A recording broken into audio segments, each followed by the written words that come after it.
नमस्कार, मैं राजू कुमार झा और देश किसका के वीआईपी सीट में आज एक ऐसे संसदीय क्षेत्र के सांसद की बात करेंगे जहां के सांसद चुनाव तो जीती हैं निर्दलीय, लेकिन अक्सर बीजेपी के साथ खड़ी नजर आती है। प्रधानमंत्री मोदी पर विपक्ष जब हमला करता है तो बीजेपी के सांसदों से पहले खड़ी हो जाती हैं और कहती हैं कि मुद्दा ये नहीं कि देश में क्या हो रहा है, मुद्दा ये है कि प्रधानमंत्री मोदी को टारगेट किया जा रहा है। आज बात करेंगे महाराष्ट्र के अमरावती से सांसद और अभिनेत्री नवनीत राणा के बारे में। नवनीत राणा सुर्खियों में तब आई थी जब पैगंबर मोहम्मद पर छिड़े विवाद के बाद भड़के हिंसा पर बोली थी कि राजनीति फायदे के लिए हिंसा कराई जा रही।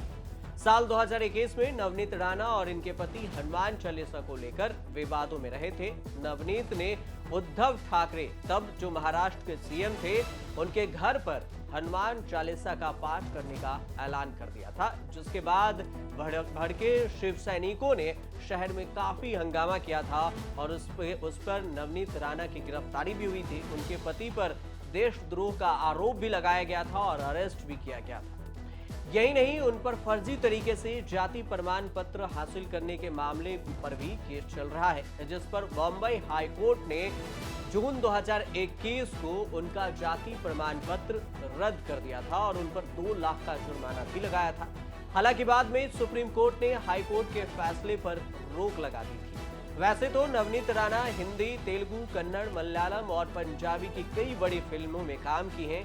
फैंस ने उनकी फिल्म्स को भी काफी सराहा है, लेकिन यमगोंडा, लव इन सिंगापुर जैसी सुपरहिट फिल्म देने के बाद अपने करियर की पीक पर नवनीत की मुलाकात रवि राणा से हुई और फिर दोनों में प्यार हुआ और उसके बाद शादी भी कर ली। फिल्मी कैरियर में हिट रही हैं। राजनीति के बारे में बताने से पहले 2024 लोकसभा का चुनाव है और चुनाव में उनका क्या होगा, वहां के स्थानीय जनता, वहां के स्थानीय पत्रकार क्या कुछ कहते हैं, पहले आप जानकारों का क्या कहना है वो बयान सुन लीजिए। पत्रकारों का क्या कैलकुलेशन है? जनता का मूड तो अभी, क्योंकि अपोजिशन में कौन उतरता है ये अभी क्लियर नहीं है। नवनीत राणा लड़ेंगी ये तय है, लेकिन अपोजिशन में कौन उतरेगा ये अभी तय नहीं है। रहा साल उनके 5 साल पिछले साल काम का, तो अभी जो उनके प्रोजेक्ट कंप्लीट हो रहा है, लेकिन वो अभी तक कंप्लीट नहीं है, जिसमें मेन बेलवार एयरपोर्ट है जो सबसे आवश्यक है। जो रेलवे का चल रहा है, रेलवे सेंट्रल गवर्नमेंट का डायरेक्ट प्रोजेक्ट है। उनका 5 साल में यदि कोई उपलब्धि देखी जाए तो ऐसी कोई खास उपलब्धि नहीं है। पत्रकारों को क्या लगता है कि इस वक्त इस चुनाव क्षेत्र में लोगों का मूड क्या कह रहा है? लोगों ने क्या मन बना लिया है? क्या वही सांसद को चुनेंगे या फिर और कुछ? मेरे ख्याल से तो लोगों को कोई दूसरा पर्याय कोई दिखाई नहीं दे रहा है। इस हालत में नवनीत राणा ही यानी लोगों के मन में है, ऐसा मुझे लगता है। जिस तरह से ये बात जो हो रही है, क्योंकि ये चुनाव क्षेत्र बड़े अलग अंदाज का है, क्योंकि ये रिजर्व सीट से आता है और यहाँ पर नवनीत राणा ने जिस तरह से ये चुनाव 5 साल पहले लड़ा था, बीच रास्ते में ही उन्होंने जो है अपने विचार जो है बदलकर दूसरी ओर गए। क्या इस ओर कुछ फर्क गिरेगा? क्योंकि ये जो जिला है या ये चुनाव क्षेत्र है, ये बहुजन विचारों का है और ये अलग विचारों का बताया जाता है। नहीं, बहुत ज़्यादा फर्क गिरने की कोई चांस नहीं है उसमें। विचारधारा जो भी बदली है नवनीत राणा ने, तो उस विचारधारा की ही लहर देश में चल रही है, तो वो लहर को देखते हुए उन्होंने फांसा बढ़ा है और उनको कोई दिक्कत नहीं है। अभी रही बात उनकी थोड़ी दुविधा मनस्थिति है उनके मन में, क्या कमल चिन्ह में लड़ना चाहिए, क्या अपक्ष लड़ना चाहिए, लेकिन मेरा सजेशन ऐसा है उनको, ये मेरा वैयक्तिक मत है, उन्होंने पाना चिन्ह पे यानी अपक्ष ही निवडणूक लड़नी चाहिए, उसका फायदा उनको जरूर होगा। भारतीय जनता पार्टी ने अभी तक अधिकृत रूप से भले ही नवनीत राणा को अपना उम्मीदवार घोषित नहीं किया हो, लेकिन भारतीय जनता पार्टी के प्रदेश अध्यक्ष चंद्रकांत बावनकुळे ये अपने एक सार्वजनिक टीवी इंटरव्यू में कह चुके हैं कि यहाँ से जीतेगी तो नवनीत राणा ही, और 51% मत लेकर, वोट लेकर नवनीत राणा जीतेगी। इसका सीधा तात्पर्य हम ये निकाल सकते हैं कि नवनीत राणा हर हाल में भारतीय जनता पार्टी की अधिकृत उम्मीदवार होगी या भारतीय जनता पार्टी द्वारा समर्थित उम्मीदवार होगी। इसी बीच में यह पेंच फंसा हुआ है। दूसरी तरफ हम देखें तो महाविकास आघाड़ी के उम्मीदवार के रूप में यहाँ यशोमती ठाकुर ने कांग्रेस की ओर से नेतृत्व संभाल रखा है जिले का, और यशोमती ठाकुर 2 वर्ष पहले ही विधायक बलवंत वानखड़े को मविया का उम्मीदवार घोषित कर चुकी है, सार्वजनिक मंच पर घोषित कर चुकी है। हालांकि उस घोषणा के बाद मविया के साथी दलों ने उसका विरोध भी किया। इसलिए फिलहाल पिछले 3-4 महीनों से भले ही यशोमती ठाकुर जो कांग्रेस का जिला नेतृत्व है वो बैकफुट पर है, लेकिन यह तय है, लगभग तय है कि नवनीत राणा और कांग्रेस के उम्मीदवार के बीच यहाँ लड़ाई होगी। और यह भी तय है कि नवनीत राणा और बलवंत वानखड़े के बीच यहाँ लड़ाई होगी। एक बात कही जा रही थी कि मविया में शिवसेना के कोटे में यह सीट जाएगी, लेकिन शिवसेना के पिछले 2-3 महीने की तैयारी, नेताओं के बयान, उद्धव ठाकरे की अपीयरेंस, उसको देखकर लगता नहीं है कि मविया में यह सीट अब शिवसेना के कोटे में जाएगी। इसलिए लड़ाई सीधी है नवनीत राणा और बलवंत वानखड़े। अब नवनीत राणा यदि कमल पर चुनाव लड़ती है तो मुस्लिम वोट बैंक उनके पास जो है वो खसकेगा, निश्चित तौर पर खसकेगा। पिछले लोकसभा चुनाव में जितना मुस्लिम वोट पड़ा था उसमें से 90% से अधिक नवनीत राणा को पड़ा था। और ये मुस्लिम समाज की ओर से भी घोषणा हुई थी, राणा दंपत्ति की ओर से भी घोषणा हुई थी। पिछले चुनाव में नवनीत राणा को शरद पवार ने अपना समर्थन दिया था, पिछले चुनाव में नवनीत राणा को कांग्रेस ने अपना समर्थन दिया था, कई दलित पार्टियों ने अपना समर्थन दिया था। लेकिन इस बार नवनीत राणा निश्चित तौर पे हिंदुत्ववादी विचारधारा के रूप में चुनाव लड़ने वाली है। लेकिन क्या उसमें उनको फायदा होगा, क्या लगता है आपको? निश्चित तौर पे देखिए, 2 बात है। नवनीत राणा अपक्ष सांसद है और अपक्ष सांसद किसी भी, और नरेंद्र मोदी की इतना बहुमत वाली सरकार केंद्र में है, अपक्ष सांसद को वहां से विकास काम खींच कर लाना बड़ी टेढ़ी खीर होती है। इसलिए नवनीत राणा ने बीच में अपना पासा पलटा, 1 वर्ष बाद जीत के आने के बाद अपना पासा पलटा। वो धीरे धीरे नरेंद्र मोदी और अमित शाह के नज़दीक गई, वहाँ से उन्होंने विकास काम खींच के लाए। और अब ऐसा लग रहा है कि नवनीत राणा निश्चित तौर पर भारतीय जनता पार्टी के समर्थन में ही उम्मीदवार चुनाव लड़ेगी। लेकिन उनकी भी अपनी एक पार्टी है, युवा स्वाभिमान पार्टी, जिस पर नवनीत राणा और उनके पति रवि राणा राजनीति करते हैं। उस पार्टी का अस्तित्व उन्हें जिंदा रखना है, तो पेच यही फंसा हुआ है। नवनीत राणा और रवि राणा चाहते हैं कि वे युवा स्वाभिमान के उम्मीदवार के रूप में भाजपा समर्थन को लेकर चुनाव लड़े, और भारतीय जनता पार्टी चाहती है कि नवनीत राणा को कमल पर चुनाव लड़ाए। एक बात हो सकती है, नवनीत राणा जी आखिरी समय पे कमल चिन्ह पर चुनाव लड़ सकती है, और यदि कमल चिन्ह पर वो चुनाव लड़ती है तो मुस्लिम और दलित वोट यहाँ से उनके हाथों से 99% निकल जाएगा, जो कि उनकी चुनाव का जो एक बहुत बड़ा आधार था। स्थिति में भी यहाँ पर कांग्रेस की ही सीट चुन के रही है। आनी बानी के समय भी यहाँ पे कांग्रेस की सीट चुन के है। हमेशा यहाँ के लोगों ने कांग्रेस को साथ दिया है। रही शिवसेना के आने की बात, तो जब यहाँ इनकी महायुति हो गई तो युति में वो कोटा उनके तरफ चले गया उस समय, क्योंकि कांग्रेस चिन्ह नहीं था। जब तक पंजा और कांग्रेस का चिन्ह रहा, यहाँ से सीट नहीं हारी। यदि पंजा चिन्ह आता है तो निश्चित रूप से नवनीत राणा को तकलीफ हो सकती है, क्योंकि जो विरोधाभास देख रहे हैं, जैसे बताया कि अल्पसंख्यक वोट चल जाएंगे, दूसरे दलित वोट चले जाएंगे, और दूसरे वो ऐसे भी अभी उनके साथ में नहीं है। अब नवनीत राणा किस मोड़ पे जाके खड़ी है, अभी है कि उसको बीजेपी से टिकट, बीजेपी वाले का प्रेशर है कि उसको बीजेपी से लड़ना चाहिए। लेकिन जहाँ तक रवि राणा और नवनीत राणा को हम इतने सालों से देख रहे हैं, वो किसी भी पार्टी के साथ में जाके बंधेंगे नहीं। उनको आगे के लिए भी मुक्त उनका फिर जो पेच फंसा है जाति सर्टिफिकेट का, वो उसका कैसा हो? नहीं, जाति सर्टिफिकेट देखिए, अभी कोर्ट ने उसको स्टे दिया। स्टे 25 साल तक भी चल सकता है। स्टे के लिए आप कोर्ट को ये नहीं कर सकते आप इसको निकालो, कोई ऐसा प्रेशर नहीं है कि इसको हटाना चाहिए। वो स्टे, जब तक वो स्टे कायम है, वो चुनाव लड़ सकते।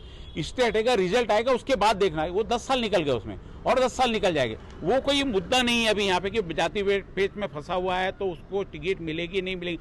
शादी के कुछ वक्त बाद नवनीत की राजनीति में एंट्री हुई। उन्होंने साल 2014 में एनसीपी के टिकट पर चुनाव लड़ा, लेकिन उन्हें हार का सामना करना पड़ा। लेकिन साल 2019 में उन्होंने अमरावती से निर्दलीय चुनाव लड़ा और शानदार जीत के साथ संसद भी पहुंची। 2014 चुनाव परिणाम की अगर बात करें तो शिवसेना की तरफ से उम्मीदवार अरसुल आनंद राव उतरे थे, जिन्हें 4,67,212 वोट मिले। करीब 46.72% उन पर वोट प्रतिशत रहा था। एनसीपी की तरफ से नवनीत कौर राणा उतरी, जिन्हें 3,29,280 वोट ही मिल सके। 32.93% उनका वोट शेयर रहा था। दूसरे नंबर पर रही थी नवनीत कौर राणा, और तीसरे नंबर पर बीएसपी की तरफ से गुणवंत देवपारे उतरे, जिन्हें 98,200 वोट ही मिल सका। 9.82% वोट शेयर रहा। और रिपब्लिकन पार्टी की तरफ से डॉक्टर राजेंद्र रामकृष्ण गवई उतरे, जिन्हें 54,200 278 वोट मिला था और 5.42% वोट शेयर रहा था। 2019 लोकसभा चुनाव के लिए अमरावती सीट से 24 उम्मीदवार चुनाव मैदान में उतरे। इनमें से 15 निर्दलीय प्रत्याशी उतरे। शिवसेना ने मौजूदा सांसद अरसुल आनंदराव को ही चुनावी मैदान में उतारा, जबकि बहुजन समाजवादी पार्टी बीएसपी ने अरुण वानखेड़े और बहुजन महा पार्टी ने अठावले की तरफ से संजय को मैदान में उतारा गया। लेकिन इस बार बाजी मार ली नवनीत कौर राणा। 2019 लोकसभा चुनाव परिणाम की अगर बात करें तो निर्दलीय उम्मीदवार के तौर पर नवनीत कौर राणा मैदान में उतरी थी, जिन्हें 5,10,947 वोट मिले, जो कि 45.95% वोट शेयर बनता है। शिवसेना की तरफ से अरसुल आनंदराव ही उतरे थे, जिन्हें 4,73,996 वोट मिले, 42.61% वोट शेयर रहा। वीबीए की तरफ से गुणवंत देवपाड़े उतरे, जिन्हें 65,135 वोट ही मिल सका, 5.86% वोट शेयर रहा। अमरावती लोकसभा सीट के अंतर्गत 6 विधानसभाएं आती हैं। इनमें अमरावती, तिवसा, बरनेरा, मेलघाट, अचलपुर और दयारपुर शामिल है। जातीय समीकरण को समझने से पहले अमरावती की जनता क्या कहती है वो भी सुन लीजिए। अमरावती में प्रॉपर्टी टैक्स बहुत ज़्यादा है, 56% प्रॉपर्टी टैक्स है। तो मेरा निवेदन है कि एक यूनिफॉर्मिटी, जैसे जीएसटी लाया गया वैसे कॉरपोरेशन की तरफ से भी कुछ प्रॉपर्टी टैक्स में यूनिफॉर्मेशन आना चाहिए, ऐसा मेरा एक ओपिनियन है। क्या लगता है इस वक्त जो सांसद है उनके चेहरे में या उनमें कुछ बदलाव चाहती है जनता, व्यापारी, क्या कहेंगे आप? मैं अध्यक्ष सुरेश जैन, महानगर चैम्बर ऑफ कॉमर्स। अभी जो प्रेजेंट में भाजपा की सरकार पिछले 9-9.5 साल से काम कर रही है, व्यापारी के हिसाब से अगर देखा जाए तो बहुत अच्छा कार्य इस सरकार के द्वारा किया जा रहा है। लेकिन जीएसटी को लेकर अगर अपन बात करें तो जीएसटी के अंदर जो कानून, जो प्रावधान है वो काफ़ी जटिल है। समय समय पर व्यापारियों ने ऑब्जेक्शन लेने के बाद में उसमें काफ़ी रिलीफ मिला है। लेकिन आने वाले समय के अंदर जैसा जीएसटी लगने के बाद प्रोफेशनल टैक्स, आयकर, ये आमदनी बढ़ने के बाद में सरकार ने हमसे वादा किया था कि ये टैक्स पूरी तरह से हम खत्म कर देंगे। जीतेगी, आसार तो लग रहे हैं कि इस बार बीजेपी वन साइडेड ही जीतेगी, क्योंकि जिस हिसाब से लोकाभिमुख काम हुआ है, हमारे खासदार ने भी यहाँ पर नवनीत जी ने जो लोकाभिमुख काम किया है, उसे ऐसा आसार है कि भाई इस बार बीजेपी। जो उनके काम से हम ठीक है, खुश है, अच्छे काम किए उन्होंने। अभी वो प्रदीप मिश्रा का भी कार्यक्रम लिया और डेवलपमेंट भी ठीक ठीक चल रहा है। वैसे कोई कंप्लेंट नहीं है और अगेंस्ट द लोकल एमपी और सेंट्रल के खिलाफ। ये सरकार तो कुछ करती नहीं, महिला के लिए नहीं करती, कि गरीब नहीं करते, अधिकारी भी काम नहीं करते, फिर क्या करना है हमको? काम ही करना है ना। गैस 950 रुपये हो गया है। मोदी जी ने उज्ज्वला गैस दिया तो वो भी भरने के लिए भी माफ़ करना चाहिए। गैस तो दिए ना, फिर वो गैस भरने के लिए गरीब को पैसे देना चाहिए ना। सब्सिडी भी नहीं है। 2,000 रुपये महिला के लिए मोदी जी बोलते हैं कि महिला के लिए 2,000 रुपये महीना देंगे, 1 रुपया भी नहीं मिलता। छोटे छोटे बच्चे हैं, कुछ भी नहीं मिल रहा, पगार नहीं मिल रही, कुछ नहीं मिल रहा। अब क्या समझ, निराधार भी नहीं मिल रहा मेरे को। 200 रुपये रोज से मैं काम करती, क्या करना उसमें? और राशन कार्ड भी नहीं मिल रहा मेरे को। नहीं, बेशक नहीं आएंगे, नहीं आएंगे। आपका नाम क्या है? शैलेश तानोड़कर। क्या करते हो आप? मेरा अभी चूड़े का दुकान है इधर कलेक्टर ऑफिस के पास। क्यों लगता है ऐसा वो चुन कर नहीं आएंगे? नहीं, जैसे बदलाव होना चाहिए वैसे नहीं हो पा रहा है, और जैसे काम होने को होना वैसे नहीं हो रहा है काम। एक युवक भी हमारे साथ है। युवक, आपका नाम बोलिए, क्या नाम? मेरा नाम आसिम शेख है। मेरा टू व्हीलर का गैरेज है। जैसे जो होना सरकार के लिए वैसे पब्लिक के लिए सुविधा नहीं है, यानी कि इसमें तो बदलाव तो होना जरूरी है। अभी कांग्रेस जीतेगी या भाजपा जीतेगी, क्या लगता है? राहुल गांधी की यात्रा से कुछ फर्क गिरेगा? अभी तो इसका कुछ ज़्यादा बताते नहीं आता, लेकिन अब इलेक्शन होने के बाद ही पता चलेगा कि किसका सरकार बनते रहे। और धार्मिक काम से कोई प्रगति नहीं होती रहती। इस वजह से अगर यहाँ दूसरा अगर उम्मीदवार दिया जाए तो कुछ बदल हो सकता है, ऐसा जनता के सामने, और मुझे भी ऐसा लगता है। मुझे बोलिए, जो अपेक्षाएं थी वो इस सांसद ने पूरी की है या बात सांसद का बदलाव चाहते हैं? नहीं, कोई जो हिसाब से उनको चुन के दिया है, उनको लोकशाही आघाड़ी की तरफ से चुन के दिया था, मगर एक ही जैसे ही चुन के आने के बाद में वो बीजेपी के साथ में चले गए। तो लोगों की अपेक्षा तो ये थी कि भाई वो विरोध में रह के ये लोकसभा का जो भी मतलब ये है आगे चलना चाहिए या कुछ मिलना चाहिए ये लोकसभा संसद में, तो वैसा तो कुछ हुआ नहीं है। और उनके साथ में बीजेपी के साथ में रह के सिर्फ धार्मिक काम करने का काम उन्होंने किया है, इसलिए आगे भी उनसे कोई अपेक्षा नहीं। जो आम पब्लिक है उनको लग रहा है कि ये जो सांसद है वही फिर से चुनकर आई या बदलाव चाहते हैं? बदलाव होगा। महाराष्ट्र का अमरावती जिला विदर्भ की सांस्कृतिक राजधानी कहा जाता है। यहाँ का अमरावती मंदिर श्रद्धालुओं के लिए प्रमुख धार्मिक स्थल भी है। अमरावती लोकसभा सीट पर पिछले 25 साल से शिवसेना का कब्जा रहा। इससे भी ज्यादा खास बात यह है कि जितनी बार भी यहाँ से प्रमुख दलों की महिला प्रत्याशियों ने चुनाव लड़ा है, उन्हें जीत हासिल हुई है। पहली बार कांग्रेस से उषा चौधरी ने 1980 में अमरावती लोकसभा सीट से कांग्रेस की तरफ से चुनाव लड़ा और वो जीत भी गईं। और उसके बाद भारत के राष्ट्रपति रह चुकी प्रतिभा देवी सिंह पाटिल जब 1991 में मैदान में उतरी तो शिवसेना के प्रकाश पाटिल को हराकर सांसद बनी थी, यहीं से बनी थी। जातीय समीकरण की अगर बात करें तो 2011 की जातीय जनगणना के मुताबिक 21 लाख यहाँ की आबादी है। 59% लोग गाँव में रहते हैं और 40% लोग शहर में रहते हैं। कास्ट पॉपुलेशन की बात करें तो बौद्ध धर्म के 13.29% हैं, ईसाई के 0.25% लोग, जैन धर्म से 0.39%, मुस्लिम धर्म से 14.59% और एससी जो अनुसूचित जाति हैं उनसे 17.5% और अनुसूचित जनजाति के 14.1% यहाँ की आबादी है। सिख के 0.8% आबादी है। नवनीत कौर राणा का जन्म मुंबई के एक पंजाबी परिवार में हुआ था और उनके पिता सैन्य अधिकारी थे। इनके स्कूली शिक्षा कार्तिका हाई स्कूल से हुई, उसके बाद मॉडल बनी, अभिनेत्री बनी और फिर राजनीति में कदम रखा। नवनीत राणा ने साल 2011 में बरनेरा विधानसभा क्षेत्र से निर्दलीय MLA विधायक रवि राणा से शादी की। दोनों की शादी पूरे भारत में काफी चर्चा का विषय भी रहा था, क्योंकि इन दोनों के साथ 3710 जोड़ों ने भी 7 फेरे लिए थे। ये सामूहिक विवाह कई दिनों तक मीडिया में सुर्खियों में रहा था।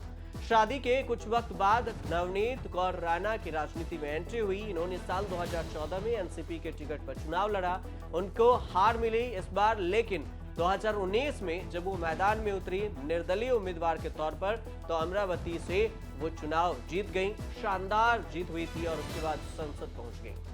लोकसभा में विपक्ष के अविश्वास प्रस्ताव के दौरान संसद में जबरदस्त बहस भी देखी गई थी और इस दौरान विपक्ष ने जब प्रधानमंत्री मोदी को निशाना बनाया तो पक्ष में बैठे लोगों का गुस्सा 7वें आसमान पर पहुंच गया। लेकिन विपक्ष के नेताओं पर बरसने वालों में से निर्दलीय सांसद रवनीत राणा ही इकलौता सांसद थीं, जिन्होंने मोदी सरकार के खिलाफ अविश्वास प्रस्ताव का तीखा विरोध किया और साफ तौर पर यह कहा था कि ये प्रस्ताव मणिपुर के लिए नहीं बल्कि प्रधानमंत्री मोदी को टारगेट करने के लिए लाया गया है। संसद में नवनीत कौर राणा की उपस्थिति की बात कर लेते हैं कि उनकी कितनी उपस्थिति रही है संसद में।